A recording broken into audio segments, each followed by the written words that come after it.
बेटा इस बार बड़े दिन में आया तू। हाँ माँ, इस बार मेरा टूर थोड़ा लंबा हो गया। बेटा जल्दी आते रहा कर। माँ जी, आज मैंने आपकी पसंद की दाल बनाई है। थैंक यू बेटा। अरे वाह, ये दाल तो माँ को सच में बहुत पसंद है। तुम कितना ख्याल रखती हो ना माँ का। तुम तो ऑफिस के काम से बाहर चले जाते हो, अब किसी को तो माँ का ख्याल रखना होगा ना। इसीलिए तो मुझे चिंता नहीं होती। आओ तुम भी हमारे साथ बैठ के खाना खाओ। नहीं, पहले आप दोनों खा लो, मैं उसके बाद खाऊंगी। और माँ भूलना मत, खाना खाने के बाद आपको दवाई लेनी है।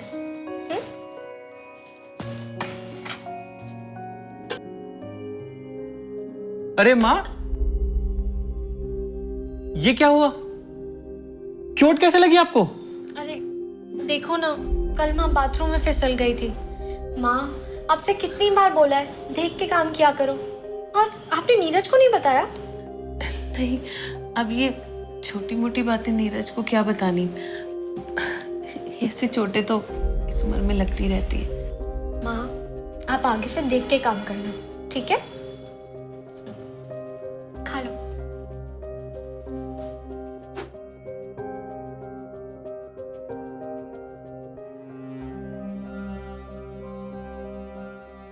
अभी अभी तो आए थे, फिर से जा रहे हो?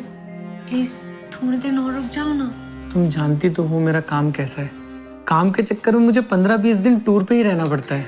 जानती हूँ, इसीलिए तो कह रही हूँ ना, तुम्हें बहुत मिस करती हूँ। मैं भी तुम्हें और माँ को बहुत मिस करता हूँ। तुम माँ की बिल्कुल चिंता मत करना, मैं उनका बहुत अच्छे से ख्याल रखूंगी, उनका रेगुलर चेकअप भी कराती रहूंगी। तुम बस अपने काम पे ध्यान देना। तुम हो इसलिए तो मुझे चिंता नहीं है। थैंक यू मेरा साथ देने के लिए। Welcome mister husband.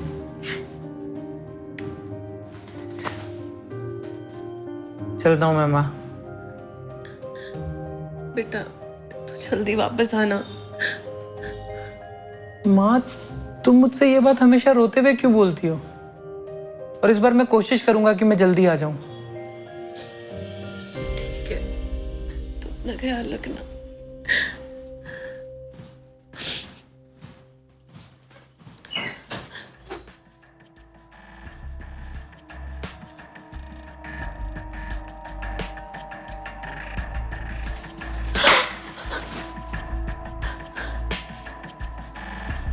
आपसे मैंने कहा था ना, अपनी चोट छुपा लेना। इतना नहीं हूँ आपसे।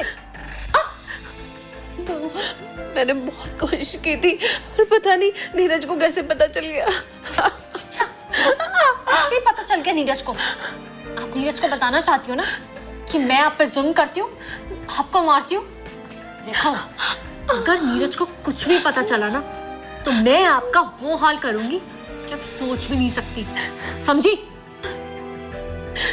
नहीं पता चलेगा। अब जाओ, मेरे लिए कुछ बना के लेके आओ। ला।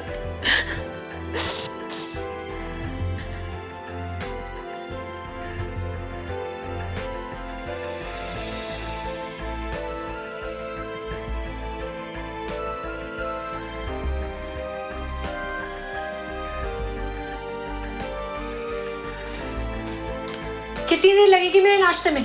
भूखी बैठी रहूं मैं? बस वो तवा गरम हो जाए, मैं अभी पराठा सेक देती हूँ। अच्छा, अभी तक तवा गरम नहीं हो?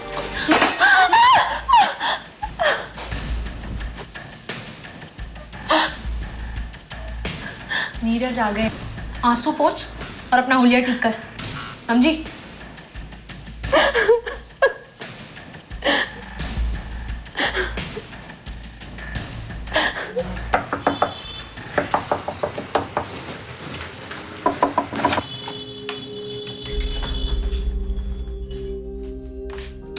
इतनी देर क्यों लगा दी दरवाजा खोलने में? वो आपका खाना बना रही थी ना।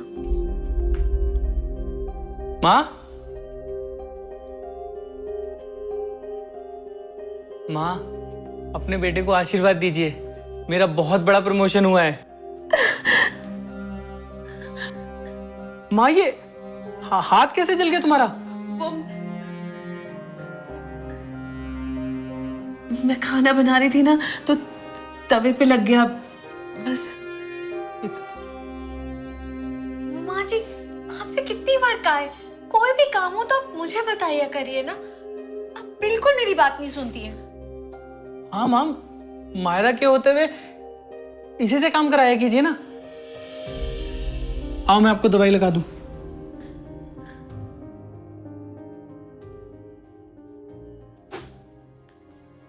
अरे बहू, नीरज को ना अर्जेंटली ऑफिस के काम से निकलना पड़ा। उसने मुझे बोला कि मैं तुझे बता दूं। नीरज चले गए? हाँ। तो तुम यहाँ बैठ के क्या कर रही हो? हाँ, ये कपड़ा ड्राई क्लीन होता है, वॉशिंग मशीन में नहीं धुलता है। तो भी दिमाग नहीं है आपने? मेरे को मारना मत, मेरे से गलती हो गई। मारना मत? एक तो गलती करती हो और ऊपर से बोलती हो मारना मत। अब तो तेरा बेटा भी चला गया, अब कौन बचाएगा तुझे? अब मैं चाहे तुझे मारूं या तुझसे काम करवाऊं या कुछ भी करवाऊं, अब कोई नहीं है तुझे बचाने वाला। मायरा, नीरज, अगर आज ये ड्रामा मैं नहीं करता तो तुम्हारा घिनौना चेहरा मेरे सामने नहीं आता। नीरज, तुम गलत समझ रहे हो। और कितना झूठ बोलोगी तुम? मुझे तुम पर शक तो पहले से ही था कि जब भी मैं आता था माँ के शरीर पर एक नया घाव। कैसे? अब पता चला कैसे। सॉरी नीरज। अभी के अभी निकल जाओ मेरे घर से। मेरी माँ ने मुझे लड़कियों पर हाथ उठाने की परवरिश नहीं दी, वरना मैं तुम्हारा वो हाल करता ना। और ये लो, मुझे तुमसे कोई रिश्ता नहीं रखना। निकलो। और हां, अगर आइंदा मेरी मां के आसपास नजर आई ना तो मैं तुम्हें पुलिस के हवाले कर दूंगा।